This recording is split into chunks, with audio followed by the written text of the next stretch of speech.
শুভ সন্ধ্যা doctor Zakir এবং যারা উপস্থিত আছেন। আমার কোনো কিছু বলার আগে আমি কেবল বলতে চাই, আমি যা জিজ্ঞেস করছি তাতে কাউকে অসম্মান করা আমার লক্ষ্য নয়, এবং এবং এবং সবার কাছে আমি খুবই তরুণ, তাই কিছু বেঠিক বললে আমাকে ক্ষমা করবেন। আমার প্রশ্ন হচ্ছে, যতদূর আমি দেখেছি এবং জেনেছি, আমার চতুর্পাশে আমি দেখেছি ইসলাম প্রতিমা পূজায় বিশ্বাস করে না। তাই আমি জানতে চাই প্রতিমা পূজায় বিশ্বাস না করার কারণ কি। এটা আমার প্রথম প্রশ্ন। ভাই প্রশ্ন করলেন যে তার বিশ্বাস মতে ইসলাম প্রতিমা পূজায় বিশ্বাস করে না। কেন ইসলাম প্রতিমা পূজায় বিশ্বাস করে না?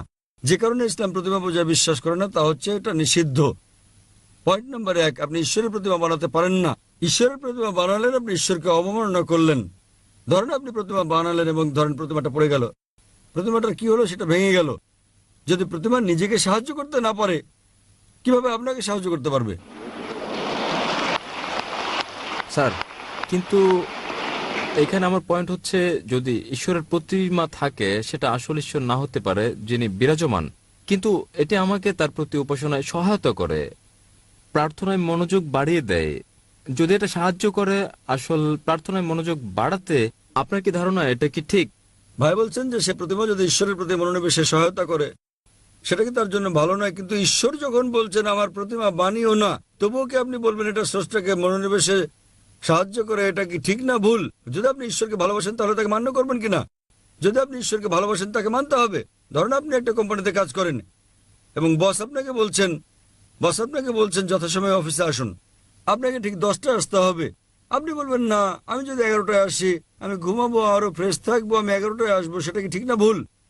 সেটা ভুল। এরপর কিছু লোক আসলো 10টায়, কেউ 11টায়, কেউ বা আবার আসলো 12টায়। না না, কিন্তু আপনি জানেন আমি ভালো কাজ করতে পারি। কেউ আসলো 1টায়, আবার কেউ আসলো 2টোর সময়। আপনার কি ধারণা কোম্পানিটি ভালো চলবে? না, আমি আমার বসকে খুব ভালোবাসি। বস বলছেন যথাসময়ে আসুন, টা মানে 10টা। যদি আপনি বসকে ভালো না বাসেন তাহলে আপনি দেরি করে আসতে পারেন আর রেজিস্টারে লিখে দিতে পারেন আমি ঠিক সময় এসেছি। এটা হচ্ছে প্রতারণা। তাই আল্লাহ স্পষ্ট করে বলে দিয়েছেন কোরআনে যে প্রতিমা পূজা করা নিষিদ্ধ। এটা এমনকি হিন্দু ধর্মগ্রন্থে উল্লেখ করা হয়েছে, সুস্পষ্ট করে বলা হয়েছে। আমি আগেও বলেছি, শ্বেতাসূত্র উপনিষদে আছে, অধ্যায় নম্বর 4 অনুচ্ছেদ নম্বর 19, যজুর্বেদ অধ্যায় নম্বর 32 অনুচ্ছেদ নম্বর 3। মহান ঈশ্বরের কোনো প্রতিমা নেই, কোনো প্রতিচ্ছবি নেই, কোনো ফটোগ্রাফ নেই, কোনো চিত্র নেই, কোনো প্রতিকৃতি নেই, কোনো প্রতিমা নেই, কোনো ভাস্কর্য নেই, কোনো মূর্তি নেই। যখন ঈশ্বর বলছেন কোনো মূর্তি নেই, কোনো ভাস্কর্য নেই, আপনি বলছেন না না, মনোনিবেশ করতে আমার দেবতা দরকার। কথা কে বলেছেন? হিন্দু পণ্ডিতগণ। যখন আমি পণ্ডিতকে বলি যে এটা স্পষ্ট করে উল্লেখ আছে বেদে পূজা করা ভুল, তারা বলেন না না, প্রথম দিকে যখন আমি প্রাথমিক ধাপে থাকি, নিম্ন পর্যায়ে আমার প্রতিমা পূজা প্রয়োজন মনোযোগের জন্য। যখন আপনি উচ্চ স্তরে, উচ্চ সচেতনতার স্তরে পৌঁছান তখন আর প্রতিমা দরকার নেই। তাই আমি হিন্দু পণ্ডিতদের বলি মুসলিমরা ইতোমধ্যে সচেতনতার উচ্চ স্তরে পৌঁছে গেছে।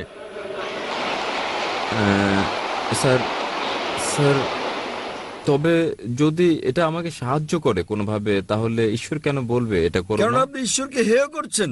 ধরেন আপনার বস বললেন 10টায় আসতে, না এটা আমাকে সহায়তা করে, আমি যদি 11টায় আসি শান্তি অনুভব করি, তাহলে আপনার বস আপনাকে বলবেন যদি আপনার সহায়ক হয় তাহলে কোম্পানি থেকে বেরিয়ে যান, অন্য কোম্পানিতে যোগ দেন।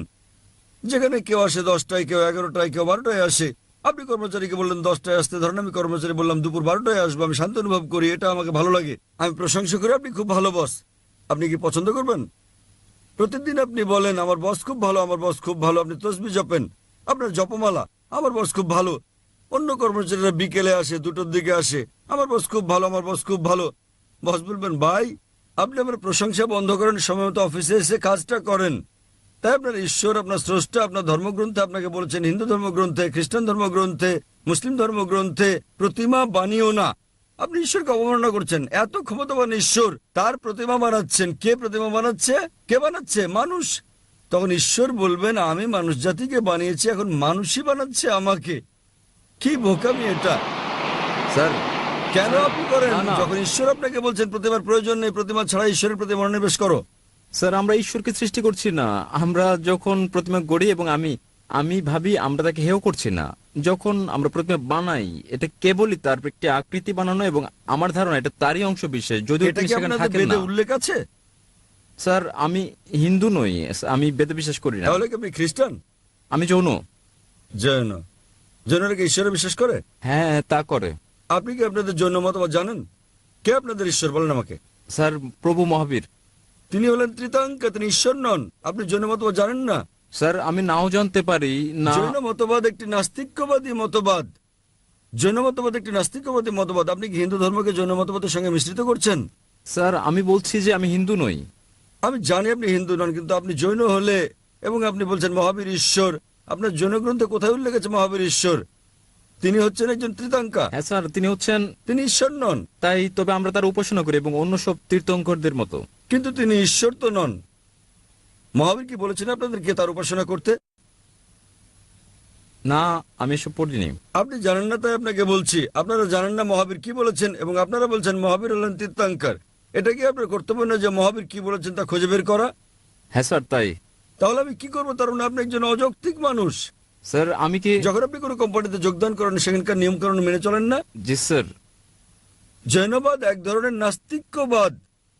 তাই তারা সেখানে বিশ্বাস করে যে যারা জীবন লাভ করে তাদের মৃত্যু, জন্ম জন্ম মৃত্যু, জন্ম মৃত্যু হয়। যদি আপনি এই চক্রমুক্ত হন, যখন আপনার কোনো ইতিবাচক নেতিবাচক দিক থাকে না, তখন আপনি লাভ করেন নির্বাণ, মোক্ষ।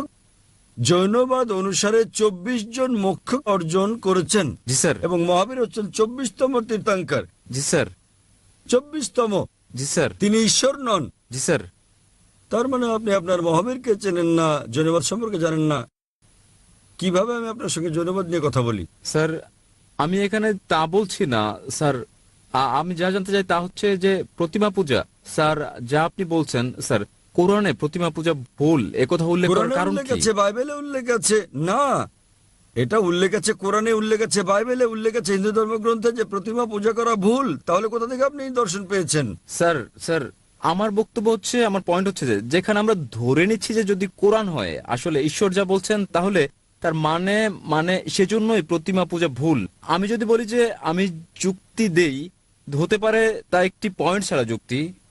তবু যদি আমি বলি যে কোরআন ঈশ্বরের বাণী নয়, তাহলে কি আসল যুক্তি যে প্রতিমা পূজা ভুল? খুব ভালো, তাহলে আপনাকে বলতে হবে কোনটা ঈশ্বরের বাণী। যদি কোরআন ঈশ্বরের বাণী না হয় তাহলে কোনটা ঈশ্বরের বাণী বলেন আমাকে। স্যার, আমি জানি না, আপনি তাই যদি আমি না জানেন, আমি জানি, আপনি আমাকে অনুসরণ করেন। যদি আপনি না জানেন তো শিক্ষককে জিজ্ঞেস করেন। একজন ছাত্র বলছে শিক্ষককে 2+2=4 নয়, শিক্ষক বললেন কত বলছে আমি জানি না। কিন্তু স্যার, আমি যদি জবাবে সন্তুষ্ট না যদি হই? আপনি সন্তুষ্ট না হন তাহলে কারণ সেটাই। আপনি কি আমার আগের উত্তর কখনো শুনেছেন, আমার ভিডিও দেখেছেন? না স্যার, এই প্রথম আমি আপনার বক্তৃতা শুনছি। আচ্ছা, আপনি কি আমার আগের উত্তর শুনেছেন যা আমি বিজ্ঞান সম্পর্কে এক নাস্তিককে বলেছি?